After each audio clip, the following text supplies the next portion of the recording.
সুলাইমান আলাইহিস সালামের সময় বিশ্বে এমন প্রযুক্তি ছিল, এই প্রযুক্তির ধার কাছেও কোনোদিনও এই বিশ্ব আর যেতে পারবে না। আমি আমার হেডসেট নিচ থেকে কথা বলছি না, এগুলোর দলিল আছে সূরা সাবার মধ্যে, সূরা নামলের মধ্যে, অন্য অনেক জায়গায়, যে আল্লাহ রাব্বুল আলামিন সুলাইমান আলাইহিস সালামকে এমন রাজত্ব দিয়েছিলেন, এমন সুপ্রিম অথরিটি, ক্ষমতা, পাওয়ার, টেকনোলজি পৃথিবীতে কখনো ছিলও না, কিয়ামত পর্যন্ত আসবেও না। এখন পর্যন্ত কোনো টেকনোলজি আসে নাই যে আমি এই চেয়ারটাকে বলবো চলো আমাকে ঢাকায় নিয়ে নামাই দিবে, তাও আবার 1 সেকেন্ডের মধ্যে। কতটুকু সময়?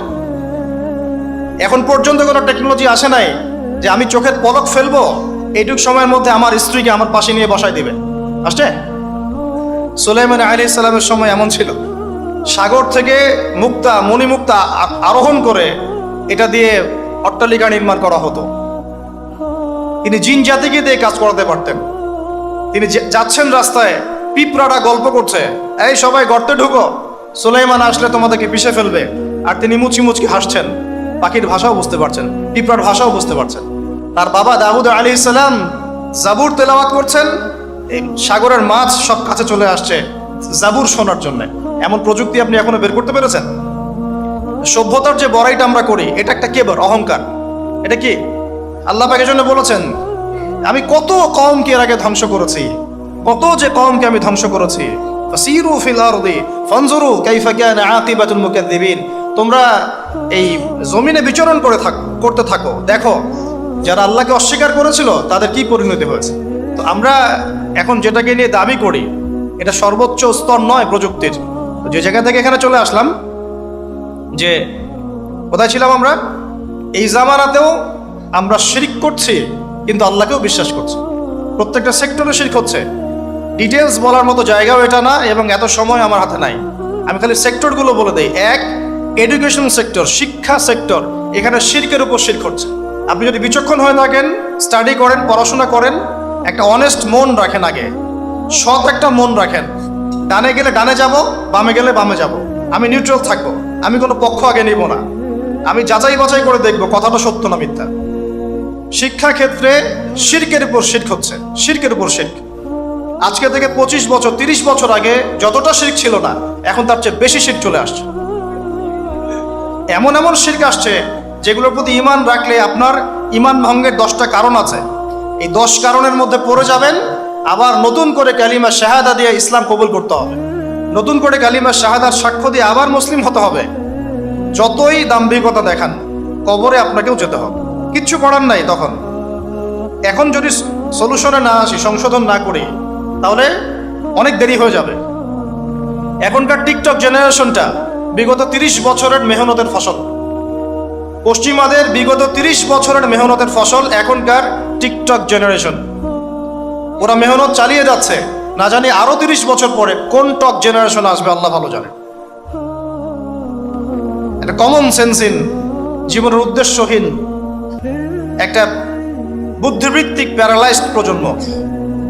না জীবনের কোনো উদ্দেশ্য আছে, না কোনো পড়াশোনা করে, আর না একটু ভালো করে খেলাধুলা করে, আর না শরীর চর্চা করে, আর না কিছু লিখে, আর না কিছু জাতিকে কিছু দিচ্ছে, আর না পলিটিক্সে কোনো আগ্রহ আছে, আর না ইকোনমিক্সে কোনো আগ্রহ আছে, না ওয়ার্ল্ড অ্যাফেয়ার্স সম্পর্কে কোনো সচেতনতা আছে, না মুসলিম উম্মার এই দুরবস্থায় তার ভূমিকা রাখার কোনো ইচ্ছা পর্যন্ত আছে। না সালাত আদায় করে, না কুরআন তেলাওয়াত করে, আর না ওযু করতে জানে ঠিকভাবে, আর না ফরজ ওয়াজিব সুন্নাত মুস্তাহাব জানে, আর না ফিকহুল মুয়াসসারের মতো সহজ ফিকহের কিতাবগুলো তার আয়ত্ত করা আছে, না কোনো আলেমের সাথে সম্পর্ক আছে, না কোনো ইসলামিক স্কলারের কাছে সম্পর্কিত হয়, আর না মাদ্রাসায় যায়, আর না ইসলামের বেসিক ফান্ডামেন্টাল নলেজ অর্জন করে। জীবনের উদ্দেশ্যই নাই, শুধু মেয়ের পিছনে, শুধু মাদকের পিছনে, ড্রাগসের পিছনে, কোনো সময় মারামারি দাঙ্গা হাঙ্গামা করছে, কোনো সময় দেখা যায় বাইক দাবড়ায় বেড়াচ্ছে। বাবার বিত্তশালী, বাবার অনেক টাকা আছে, ব্যাস কিনে দিয়েছেন বাইক, চলছে। পিছনে একটা বেহায়া বেশ্যা মেয়ে নিয়ে ঘুরছে। এ মেয়েটাও বেহায়া, শব্দটা ইউজ করতে চাইনি আমি আমি আমি এখানে জানি অনেক মা বোন আছেন, শব্দটা আমি ইউজ করতে চাই নাই, কিন্তু আমার ভিতরে এমন ক্ষোভ এদেরকে দেখলে হয় যে মুখ থেকে বের হয়ে গেল। একটা মেয়েকে আল্লাহ পাক সৃষ্টি করেছেন কি জন্যে? যাতে সে ইসমাইল আলাইহিস সালামের মতো সন্তান জন্ম দিতে পারে। এই বাইকের পিছনে ঘোরা মেয়েটা কি আপনাকে এরকম সন্তান দিতে পারবে? আপনি তো বোকা। আপনি মনে করছেন যে অল্প সময়ের জন্য আমি তাকে নিয়ে একটু মজা করি। তখন দেখা যাবে আপনারও জীবনে এমন কোনো মেয়ে আল্লাহ পাক দিয়েছেন যে ওই রকমই অন্য কারোর সাথে বাইকে ঘুরে আসছিল। তখন কিছু করার থাকবে না, কিচ্ছু করার থাকবে না। আমার টপিক আজকে এইটা না। এই প্রজন্মটাকে গড়েছে পশ্চিমারা বিগত 30 বছরে। কত বছরে? এখন যে এডুকেশন সিস্টেমটা চলছে, এটা যদি এভাবেই চলতে থাকে, আপনি আর 20 বছর পরে এমন একটা প্রজন্ম পাবেন যাদেরকে যদি আপনি, আমি চ্যালেঞ্জ করতেছি, যাদেরকে যদি আপনি নতুন করে কোনো মুক্তিযুদ্ধে পাঠান, গুলি খেয়ে ফেরত আসবে, একটাকে মারতেও পারবে না। না দেশের প্রতি কোনো মহব্বত আছে, না উম্মার প্রতি কোনো মহব্বত আছে, না দেশের জন্য কিছু করতে পারবে, না জাতির জন্য, না উম্মার জন্য। সবচেয়ে বড় স্তর হচ্ছে উম্মার জন্য।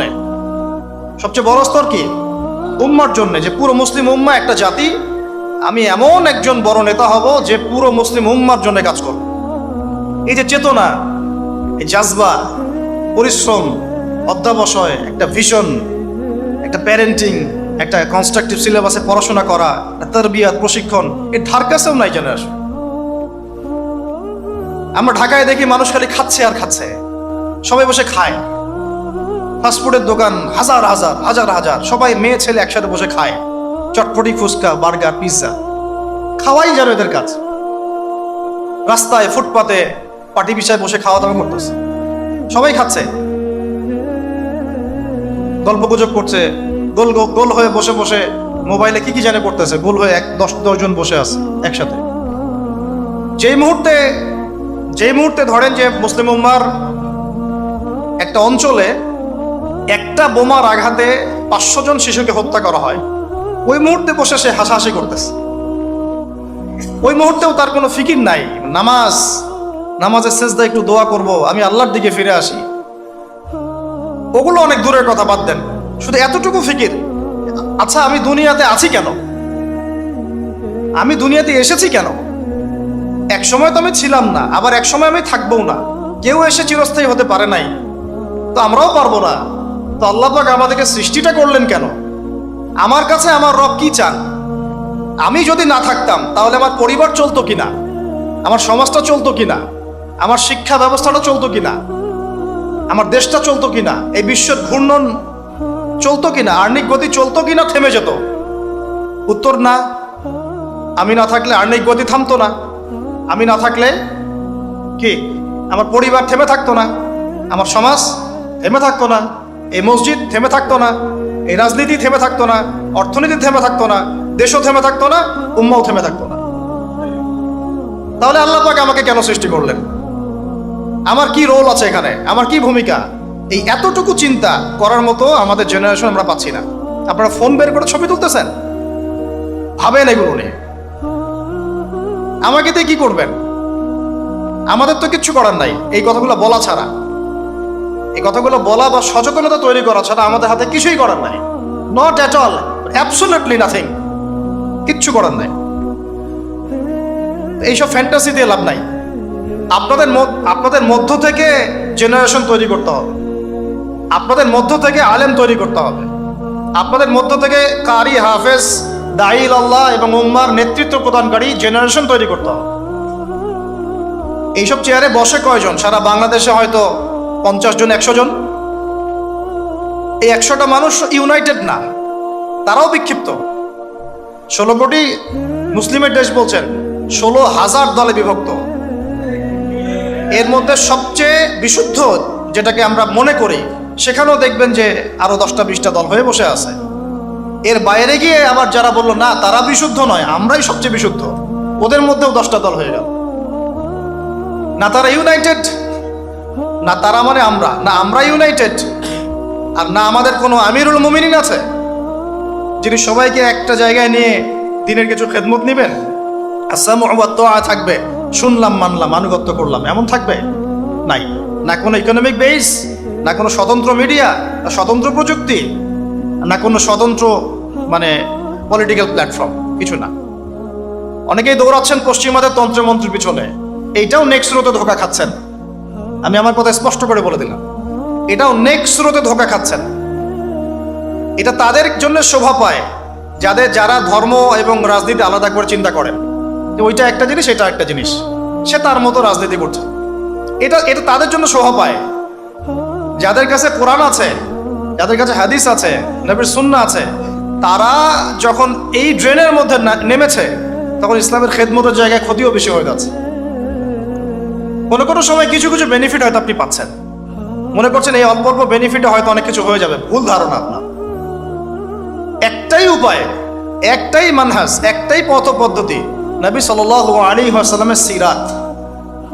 নবী সাল্লাল্লাহু আলাইহি ওয়াসাল্লামের সিরাত, তার জীবনী। এই জীবনী আমাদেরকে শেখাবে কিভাবে ইসলাম শূন্য থেকে একদম আসমানে উঠেছে, কিভাবে ইসলাম একদম শিকড় থেকে শেকড়ে গিয়েছে, শেখাবে সিরাত, নবী সাল্লাল্লাহু আলাইহি ওয়াসাল্লামের জীবনী। ইয়াং জেনারেশনকে জিজ্ঞাসা করেন কতজন পড়েছে সিরাত। ওইখান থেকেই আপনাকে কথা বলছিলাম, ওই যুগটাকে কেন জাহিলি যুগ বলেন, এত কেন টিটকারি করি, এত কেন তাকে ধিক্কার দেই? কারণ ওই যুগে শিরক ছিল, শিরক আকবার। এখনকার বিশ্বে শিরক আকবার দিয়ে ভর্তি। কোন কোন সেক্টরে বলছিলাম, এডুকেশনে আছে শিরক, ইকোনমিক্সেও শিরক আছে। এটা বোঝার জন্য অনলাইনের ব্রাদার্স সিস্টার্সরা আপনাকে হেদায়েত দিতে পারবে না। এটা বোঝার জন্য আপনাকে এমন স্কলারশিপের কাছে আসতে হবে যারা কোরআন এবং হাদিসকে দিয়ে বর্তমান ইকোনমিকে ডিল করতে পারে। শুধু সেকুলার ইকোনমি আর শুধু ইসলামিক ইকোনমি দিয়েও হবে না, দুটোকে কম্বাইন করতে পারে যারা, এ ধরনের স্কলারশিপের কাছে আসেন, আপনাকে বুঝিয়ে দিবে এখানে অর্থনীতির মধ্যে শিরক আছে কোথায় কোথায়। কেউ কি আপনাদেরকে বোঝাতে সক্ষম হয়েছিল আজকে থেকে 10 বছর আগে যে আপনি যে পেপার মানি ইউজ করছেন এর মধ্যেও রিবা আছে, সুদ আছে? আমরা যে ইলেকট্রনিক মানিগুলো ইউজ করছি এর মধ্যেও রিবা আছে, সুদ আছে। রিবা মানে কি? রিবা সমান সমান নিজের মায়ের সাথে সেক্স করা। আর কোনো ভাষা আমার কাছে নাই। আমার কথাটা আপনার কলিজার ভিতর দিয়ে ঢুকে একদম মগজ দিয়ে বের হয়ে যাওয়া উচিত। রিবা, সুদ ইজ ইকুয়াল টু নিজের মাকে বিয়ে করা, নিজের মায়ের সাথে ব্যভিচার করা, নিজের মাকে বিছানায় নেওয়া, নিজের মায়ের সাথে সেই কাজ করা যা আমি আমার স্ত্রীর সাথে করি। এটা আমার কথা না, এই কথাটা বলে গেছেন আপনার নবী। আমার নবী না বলে আপনারই নবী বলুন। আপনার নবী, আল্লাহর হাবিব, আল্লাহর সবচেয়ে পছন্দের বান্দা, যার জন্য আল্লাহ মাকামে মাহমুদ রেখেছেন, যার জন্য হাউজে কাউসার রাখা হয়েছে, যাকে আমাদেরকে দেখানো হবে, যিনি আমাদের জন্য সুপারিশ করবেন, কাল কিয়ামতের মাঠে। তিনি বলেছেন রিবার পাপের 70টা শাখা আছে। কতগুলা? তার সবচেয়ে নিচের শাখা হলো নিজের মায়ের সাথে জেনা করা। আউযু বিল্লাহি মিন যালিক। সর্বোচ্চ পাপ কি? তাহলে সূরা বাকারার 279 থেকে পড়া শুরু করেন। আল্লাহ পাক বলছেন সর্বোচ্চ স্তরটা কি? রিবার। 1, রিবা সমান সমান আল্লাহর সাথে যুদ্ধ করা। 2, রিবা সমান সমান তার রাসূলের সাথে যুদ্ধ করা। পুরো বিশ্ব এখন আল্লাহ এবং তার রাসূলের সাথে যুদ্ধ করছে। পুরো ওয়ার্ল্ডটাই, এখনকার এই যুগ, এই জেনারেশন। আইয়ামে জাহেলিয়াতের সুদটা ছিল শুধু মক্কায়, হয়তো একটু মদিনায়, হয়তো একটু আরবের জাজিরার মধ্যে, এতটুকু জায়গায়। এখন পুরা গ্লোবালাইজেশন হয়েছে এবং সবাই আমরা মাশাআল্লাহ নাউযুবিল্লাহ কোনো না কোনোভাবে সুদভিত্তিক অর্থনীতির সাথে জড়িত আছে। ফেডারেল রিজার্ভ ব্যাংকের আন্ডারে, ওয়ার্ল্ড ব্যাংকের আন্ডারে, IMF এর আন্ডারে যত সেন্ট্রাল ব্যাংক আছে কেউ সুদমুক্ত থাকতে পারবে না। আপনি গভর্নমেন্টকে দোষ দিয়েন না, গভর্নমেন্টকে দোষ দিয়ে লাভ নাই, কিছু করতে পারবেন না। শিরকের গোড়া হচ্ছে এখন ওই পশ্চিমা শক্তিটা, একদম শিরকের গোড়া, তাগুতের গোড়া, যত শয়তানি অন্যায়ের মূল গোড়াই জায়গাটা। আর এরা এমনভাবে ইউনাইটেড হয়েছে, এবং ইউনাইটেড নেশনস তো ফর্ম করেছে 1945 এর পর থেকেই, এমনভাবে ইউনাইটেড হয়েছে, এদের স্বার্থটাই হচ্ছে পশ্চিমাদের জয় জয়কার যেন হয়, যে মুসলমানদের ম্যাসাকার যেন হয়, এটাই তাদের ভিশন ছিল। এই ভিশনে বিগত 100 বছর থেকে আমরা হাঁটছি আর কি। এটাই জায়নিস্টদের ভিশন ছিল। এরা কারা? এরা ইহুদি খ্রিস্টানদের মধ্যে একটা জাতি, একটা গ্রুপ, যারা এই ওয়ার্ল্ডটাকে রুল করতে চায়, শাসন করতে চায়। এখনো চোখে আঙ্গুল দিয়ে দেখাতে হবে যে তারা ওয়ার্ল্ডকে শাসন করছে?